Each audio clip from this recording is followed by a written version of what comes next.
Avez-vous déjà été déprimé? Avez-vous cru que c'était physique? Avez-vous pensé que vous étiez très fatigué?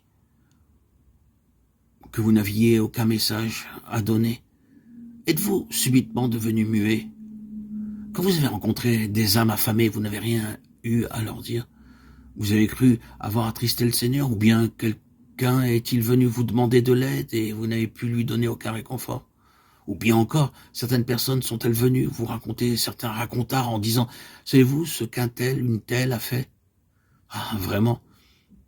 Et ainsi on cause et on médit, et vous n'avez eu aucune puissance pour résister à l'ennemi, et pour éteindre par une parole puissante et lumineuse cet esprit de bavardage ou ces attaques de dépression que vous avez eues, qui vous ont accablé.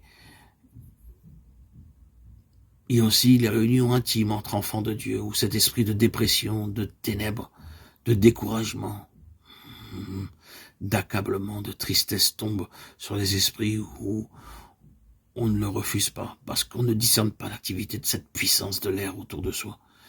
Si vous êtes physiquement fatigué, ce n'est pas une raison pour que votre esprit soit lié, emprisonné. Vous êtes du côté de la victoire, unis au Christ victorieux. Sachez donc attendre.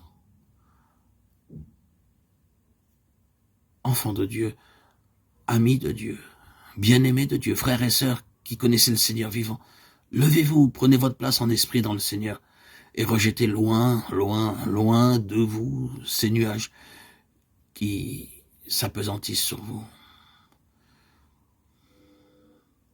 Il y a un nuage de pessimistes, de dépression en ce moment qui règne sur le monde, l'humanité tout entière, avec toutes ces guerres, toutes ces horreurs. Les enfants de Dieu détiennent et retiennent une puissance spirituelle qui serait suffisante pour secouer de nouveau le pays tout entier. Si seulement cette puissance pouvait se libérer, se dégager du poids qui l'oppresse. N'étions-nous pas comme ceux qui marchent dans une contrée étrangère sans savoir ce qui nous arrivait? Nous ne comprenions pas clairement ce qu'étaient ces principautés, ces puissances, et dans notre ignorance, tous ces esprits malins se groupèrent autour de nous et envahirent de nouveau peu à peu le pays que Dieu avait réveillé. Ils envahirent l'Église, ses témoins vivants, et leur firent porter ce poids écrasant d'opposition, de ténèbres, d'esprit critique, de tristesse, de pessimisme, de manque de sympathie, de froideur, de découragement, de désolation.